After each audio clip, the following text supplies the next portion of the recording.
What if the thing burning you alive isn't the thankless work, isn't the ungrateful crowd, but the story you keep telling yourself about what you deserve in return? There is a particular kind of exhaustion that doesn't come from the labor itself.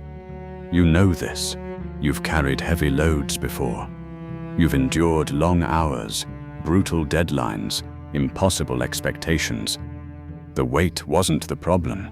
You could shoulder it. What broke you was the silence that followed, the absence of acknowledgement, the hollow feeling of giving everything you had and watching the world absorb it without so much as a nod. You poured yourself into a role, maybe a job, maybe a family, maybe a community that needed you, and somewhere along the way, the effort calcified into resentment. Not because the work changed, because you started keeping score, and the score never balanced. Marcus Aurelius understood this poison intimately. Here was a man who ruled the most powerful empire on earth while battling plague, betrayal, and a war that never seemed to end. He wrote in his private journal, never meant for anyone's eyes, a single devastating line. How stale and insincere people's words sound. I shall treat you fairly.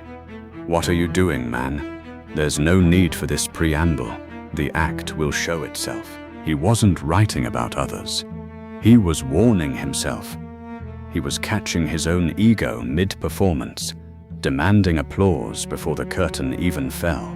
Mandor, here is the first uncomfortable truth. Resentment is not a signal that you're undervalued. It's a signal that you attached a price tag to something you told yourself was freely given. You said, I'll do this because it's right.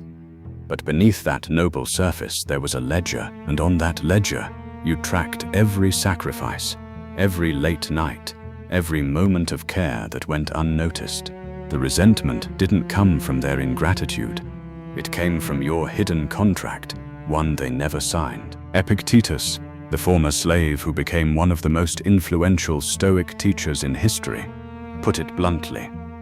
He is a wise man who does not grieve for the things which he has not, but rejoices for those which he has. Extend that logic. He is a free man who does not grieve for the gratitude he did not receive, but stands firm in the virtue of what he chose to do. Now, you might push back here. You might say, it's not ego, it's basic human dignity. I deserve recognition.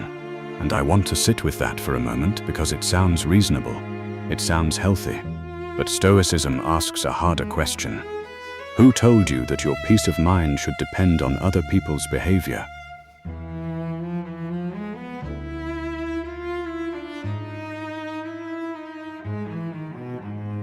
This is not about accepting abuse. This is not about becoming a doormat. The Stoics were adamant about boundaries. Seneca left Nero's court when the relationship became untenable. Marcus Aurelius removed incompetent generals. Epictetus told his students to walk away from relationships that corroded their character. Boundaries are not the opposite of Stoic service.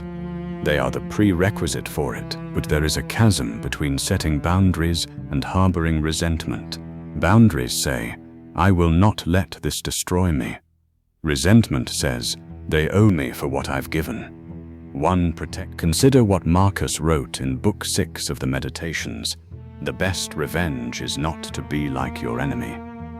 But there is a subtler enemy than the ungrateful crowd. It's the version of you that serves in order to be seen serving. The version that mistakes duty for transaction. And if you're honest, really, painfully honest, you'll recognize him. He shows up at 3 in the morning, replaying all the moments he was overlooked. He compiles evidence, he builds a case, and the case is always the same. I am the good one, and they are the ungrateful ones. That narrative feels righteous, but righteousness and peace rarely share the same room. Here is a reframe that may change everything for you. The Stoics believed in something they called the reserve clause. hypo exaireseōs. It meant undertaking every action with a silent internal caveat. I will do this, fate permitting, and regardless of outcome. The archer aims, draws, releases. Once the arrow leaves the string, the wind owns it. You don't curse the wind, you knock another arrow. Apply this to your role. You chose to give. Good, that choice was yours. But the reception, the thank you, the recognition, the gratitude, that was never yours to control. It belonged to the wind. And you've been standing in a field, screaming at the sky for blowing the wrong direction. Your resentment is not proof that you gave too much. It's proof that you gave with conditions you never admitted to yourself. Epictetus taught a principle that cuts even deeper. He said, "It's not what happens to you, but how you react to it that matters." But the overlooked implication is this: your reaction reveals your actual philosophy, not the one you profess. If you react to ingratitude with bitterness, your operating philosophy is not Stoic service, it's commerce. You were selling, not giving, and the market didn't pay your asking price. None of this is easy to hear. I know, because the exhaustion is real, the burnout is real, the empty feeling of pouring from a cup that no one bothers to refill, that is a legitimate human experience, and dismissing it would be dishonest. But Stoicism doesn't dismiss pain.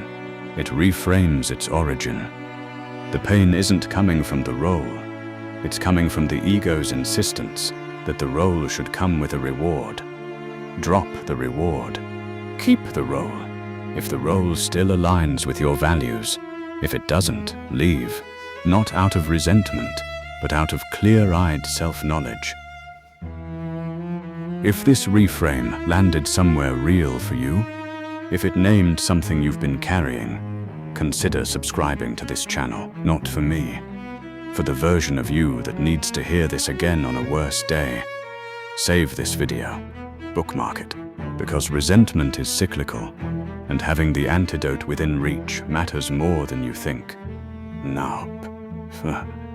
So let me return to where we started. The thing that's burning you alive, it isn't the thankless work. Work without thanks is just work. Millions do it daily and sleep soundly. It isn't the ungrateful crowd. Crowds have been ungrateful since Athens executed Socrates for trying to make them think. What's burning you is the invisible contract you wrote in your own hand, signed with your own expectations, and presented to a world that never agreed to its terms. Tear it up. Do the work because the work is who you are. Serve because service is the highest expression of a rational social being. And when the silence greets you after, let it be just silence. Not an insult, not a debt, just the quiet space where a free man stands, needing nothing he cannot give himself.